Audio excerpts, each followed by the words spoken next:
Today I am going to tell you about how to design the steel structure for solar panels in the rooftop.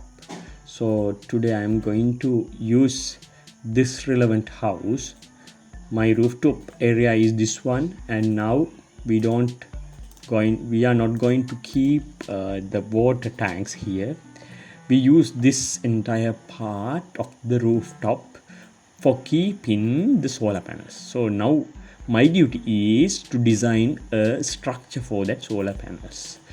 When we go to the solar panel, first of all we have to find out the details sheet of the solar panels. Those can be taken from the service provider.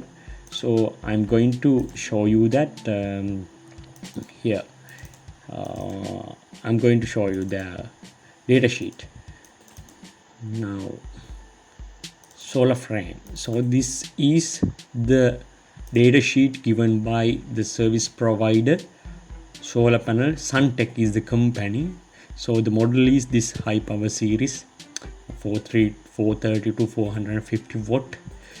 Here they have given the features of the solar panel. Here, high power output. This is high PID resistant, excellent weak light performance, low operating temperature, extended load tests, withstand in hard environment. So these are the qualities of the solar panels given by the service provider. Now there are so many details, but the structural engineer need to know about the weight. Weight is the highly concerned criteria when designing the holding structure on the rooftop. So here they have given these details, mechanical characteristics. Here they have given so many various details. What we need is the dimensions, that is 2095 and 1039 millimeters, and the thickness is also given. Weight is highly concerned. Weight is 24.5 kilograms, very small weight. So each solar panel contains 24.5 kilograms weight. When we go to the proposed panel orientation or panel plan view will be like that. So in this red color I have drawn the panels. The exact dimensions given in the data sheet is provided here. My proposal is to clamp these panels on two C-purlins, and those C-purlins should be supported in a kind of linear member here. I will be going to a C-purlin or box bar or I section. Whatever it is, I am going to design it. I am going to propose it. So my column positions are there. So this is the rough sketch I have drawn for the solar panels. Now I have how many solar panels? Here I have 4. Here I have 5. 5 into 4 is 20. But here I can't have 2 panels here because that is because of the available space of the structure. So I will have only 18 panels. Now I am going to place this in my rooftop. So this is the building rooftop plan, structural plan, and I have placed that structure. And I have 4 columns here, and I have 4 columns here. I can utilize those columns for supporting vertical members. And since this is the rooftop, here I will have some parapet wall. Up to that parapet wall height I am going to propose this column part, and from that point I am going to start a vertical steel member. I am going to propose it, I am going to design it, and for that vertical member I am going to support these 2 horizontal members, and on that members I am going to support these C-purlins. The required spacing of the C-purlins would be around 1300. That will be very much enough for supporting these solar panels. So this is the plan view. Now I am going to find out these dimensions and I'm going to draw this structure in a kind of finite element software. Today I'm going to use prokon software. I will show you the rest for your concern. I'm going to first design the first member, C purlin here, this one, the blue color shown one. I'm going to I'm going to draw this member in my software prokon. In order to that, I have to find out the places where the load of this panel is acting. Maybe it will be clamped somewhere in two places in the C purlin, but it will act like a UDL, uniformly distributed load here. I'm going to find out that load and the dimensions of this one. Here the dimensions are this C purlin is supported at 2 points. One point is here and the other point is here. So the in between the spacing is, the span is 3700, and that should be known to me. And then that UDL is acting along the entire C purlin. In order to find out that UDL, I have to find the weight of this one single panel. According to my data sheet, it is to 24.5. I will take my calculator. It's 24.5 kilograms. 24.5. Now let's go to our panel. One single panel is 24.5. Okay. Now this entire load is divided into two parts, and one part will be transferred to this C purlin and the other part will be transferred to this C purlin. So the half of that weight acts in this portion of this C purlin. So 24.5 divided by 2 will be 12.25 kilograms per this part. But in order to transfer it to a UDL, I have to find out the length of this panel. That would be 1040. When I divided 12.25 by this length, that means 1.040 meters. Then I'll come up with 11.77 by 11.77 kilograms per meter. But I have to convert that thing into kilonewton. So kilograms, when we multiply the kilogram thing by 10, I will come up with the Newton value. So 11.7 multiplied by 10 will be 117 Newton. In order to convert this into kilonewton, I have to divide this by 1000. Okay, then I'll come up with 0.117. So my UDL would be 0.117. So I will use 0.117 UDL for this as the UDL of this C purlin. Now we are going to draw this C purlin in our prokon software. So that C purlin, we have to provide two supports at this point and this point, and there are two cantilever small parts, 490 and 125, according to my drawing. Relevant in according to your drawing, it may be varied. So I'm going to draw this one C purlin here. Our software is prokon, this one. Now we are waiting for the software. This one is prokon version 2.6 version. So in this analysis part, I will choose frame. This is for frame analysis. So the frame analysis wizard is to be opened. Waiting for the frame analysis wizard. Here you can insert the general details from this one. There are so many things here, and nodes can be input using this one. So I have 3 nodes, 1, 2 and 3. The first, I'm going to analyze this as a horizontal structure. So the first one, first node is, I'm going to take the first node as 0 0, this one as 0 0 0 point. Wait, I'm going to use this, and the second point would be, I have to find out the length. This is 490. I'll take this as x distance. So x distance is 490 and other two nodes are 0 0, and the third one, this length is 3700, but together with this 490, 3700, 4190. So I'm going to keep it here, 4190, and again 0 0, these 2 points.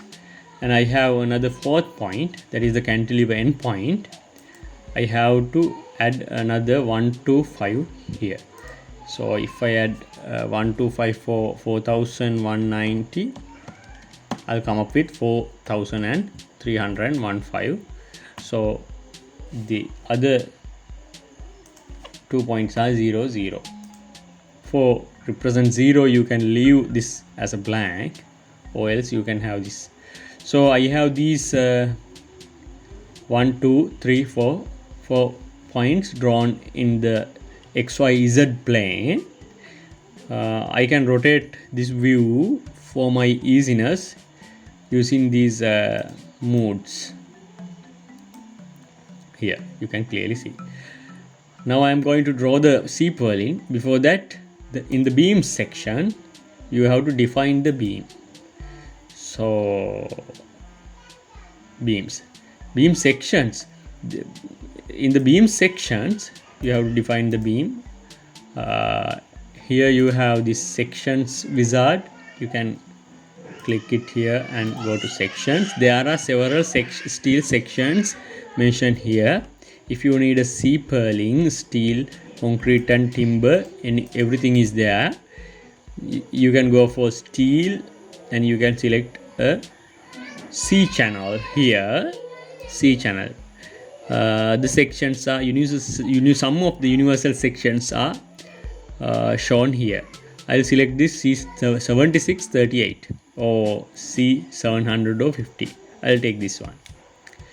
And now you can go to the beam tab. Now you can draw the beams here. So there's an error, that shows the nodes are not connected. The nodes can be connected using this one. So here you have a menu, zoom, these are for zooming, and here this one is printing, viewpoint, likewise rotate, everything is here, 3D and everything. Now in order to draw the beam, you have to write down the numbers here. 1 to 2 section, you can assign a section here. Say 1. In the beam section, you have given the section name as 1. Okay. Here you have this one section here from 1 to 2. And again 2 to 3, you can use the same section 1. 3 to 4, you can use the same section 1. Now it is drawn. You can go to 3D photo. Then you can clearly see the C channel drawn here. You can rotate it using these arrows. So here, this is the C purlin. C purlin is drawn. Now you have to apply the loads here. I showed you a UDL should be applied here. There are very small negligible parts where the load is not applicable, but I am going to altogether I am going to apply the UDL for the entire section. So my UDL was 0.117. So the loads can be applied here, beam loads. Nodal loads can, that means point loads can be applied using this tab. Here you can apply beam loads. You have to select the section. I will leave this 3D view. You can enter the load case here. Dead load 1 to 2 sections in the direction of y. Y is upward, so I have to use minus y or minus value for when you are applying the value for the w. Okay, when you are applying the UDLs, now you selected the direction as y, the value should be given to this 2 cages. This is low node number, this is high node number. The same value should be given because we are applying a uniform load, not uniformly increasing load, a uniform load. So I use 0.117 as dead load here, 0.117, again 0.117 here. But you can clearly see the load is applied upward direction. So you have to use the minus value here because we are using the gravity loads. Now it is correctly applied. So again the same thing should be applied to the section 2 to 3 and again for 3 to 4 section. So same value 0.117, again minus 0.117, again minus 0.117, again minus 0.117. So please consider that this is a demonstration in order to show the basic steps for analyzing a steel member using prokon. So my loads are applied. Now I can go to the load combination thing. I just applied dead load here. I name my load combination as 1, say LC1, load combination 1. So for dead load I am going to use ultimate limit states factor as 1.4 and for SLS I use 1. For live load I use 1.6 as the ULS factor and SLS factor is 1. So my things are defined, but I didn't apply the live load yet. So my next step is to apply the live load here, this one. Again live load for 1 to 2 section for the direction y. I need to use a value here. So I will go to my roof plan again and I am going to find out the effective area of this one, effective area of this C purlin. So effective area would be something like that. So that number would be 1045. Okay, the live load is the load inserted on these panels or this space by the live creatures. That means that can be changed. Say a man is coming and standing on this panel, so it is a live load. Say a large kind of bird, a crane or something, an eagle or something can come and get into the this structure. So that weight have to be considered in the design stage. So I am going to use the live load as 1.5 kilonewton per meter square. When I consider this length, this is the effective length for this C purlin, and this area load will be applicable on this sea purlin. So when I consider 1.5 kilonewton per meter square thing, when I consider 1 meter long strip, then I have to multiply that number 1.5 by this width of this strip, that is 1.045, and I'll come up with 1.56. Let's say 1.57. I'll write it down. 1.57 kilonewton per meter. That is the UDL inserted or to be loaded on this sea purlin as the live load, 1.57. That has to be incorporated in the design. So I go to my section. In the beam load section, I will apply it as live load in the y direction. My load is 1.57. It is acting in the gravity direction, so I use minus 1.57 here. Again here minus 1.57.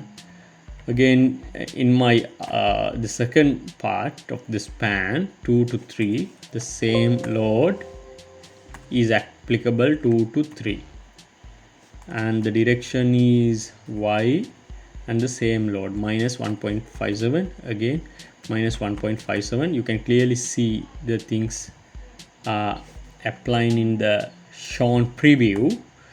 Again 3 to 4 span, also the load direction is y and the value is minus 1.57, and again here minus 1.57. So my load application part is now finished. You can see the both loads applied here. When you click this dead load cell, the preview will be dead load. When you click in the live load section, the preview will be live.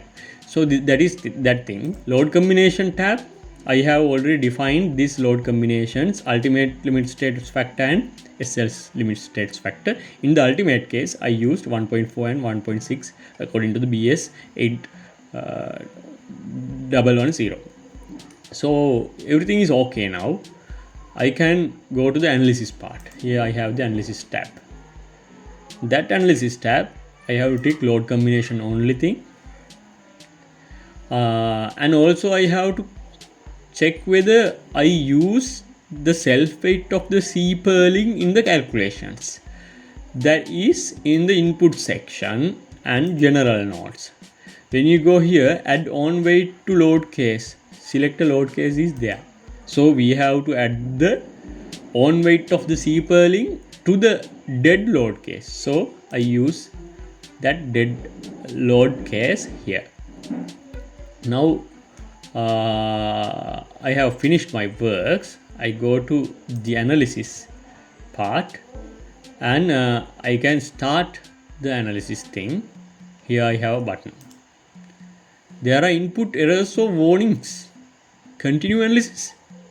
Oh, let's check what are the warnings. I choose no, and I'm going to check the warnings now. I go and search in each tab. In the general note, you don't have warnings. In the nodes one, you don't have warnings. If the warnings are there, it will be shown here. It may be shown here. In the beam section, no. Beam sections part, no. In the beam loads, no warnings are there. Load combinations, no warnings. Maybe that's because of this 3D part. I think we have not laterally supported the structure or the sea purlin. So there can be many problems when analyzing this structure because it is not laterally supported. So we'll have to go for this setting part, and we have to choose a two-dimensional plane. Then laterally supporting part would be not needed. So this section, this axis is x and this one is y. So if I choose xy plane, here I have that one. If I go for xy plane, this z axis will be not needed. Now when we go to analysis, let's try to analyze this part. Again, there are some errors, input errors or warnings. Let's check it again where we have done the mistakes. Node loads. Now here we haven't done any mistakes. In the support section, we haven't given supports yet. Here in the point 2 and in the point 2 we have to put support, so we didn't do it. Now we are going to do it. Supports. My first support is 2. I can say x, y. xy refers to the fixity, that is translational fixity. This point can't go or can't move in x direction or either y direction, so that represents in xy. If you choose xy z, z means simple z. Z direction is this other direction, perpendicular direction. That is rotational fixity. That means around the axis z, the rotation is not allowed, is represented by this one. But we have to allow the, as this is a pin joint, we have to allow that rotation. So we use xy fixity here for the second node, and for the third node also I'm going to choose the same fixity. Now I have 2 supports here. Let's go and check the analysis tab now. Now the analysis is that can be done. Here the analysis can be done.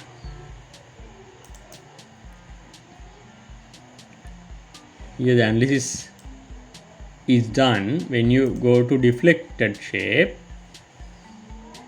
its deflected shape is shown like this. And when you go to beam envelope, load case 1, you have these axial forces, moments and others. Beam forces, when you go to beam forces, you have this x moment, y shear, axial and everything. When you go to the moments, you can, this is a highly exaggerated view. This is the moment diagram, but it is highly exaggerated because the value, as the bending moment diagram is in this shape, the maximum value here is minus 4.6. that is a very small value. This is a highly exaggerated picture. So very small moment is induced in this span. Now here you can see there's a magnification factor. Magnification factor is 1 here.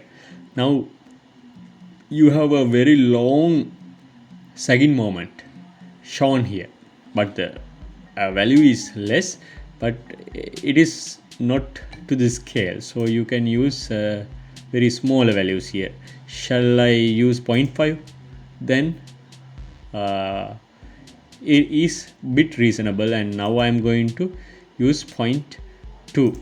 Now you have this graph. This is the moment graph, x moment. You can have axial moments here, axial loads and shear forces here. Likewise, you can take these. So these are the results for the analysis of the member. Now I'm going to show you the design of the member part. Here in these tabs, you have this design links tab. When you go to that design link tab, there you have several options here. I'm going to use this axial stress design. When I choose axial stress design, I'll come up with this window.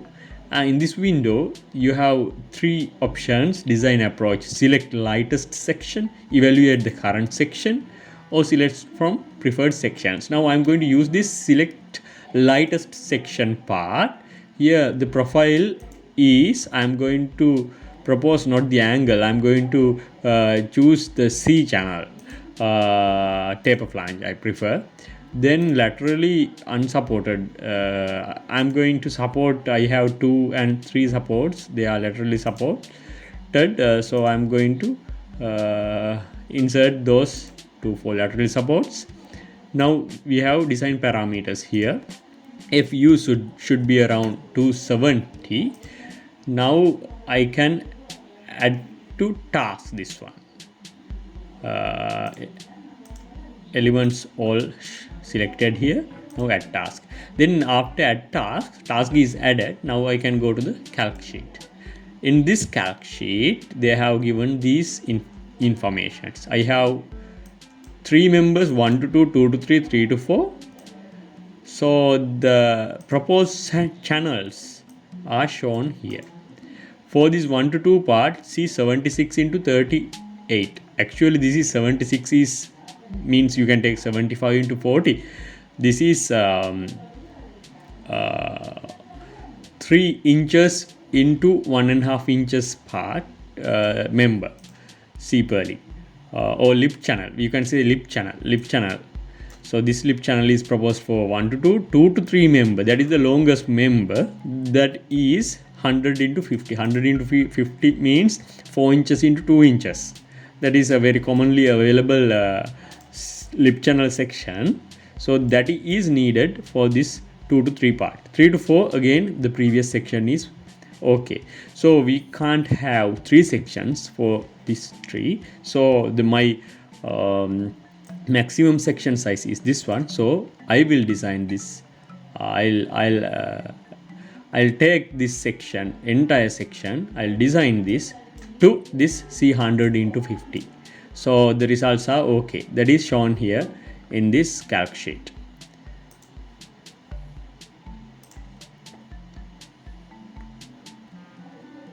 So that is that. So I showed you how to design the member.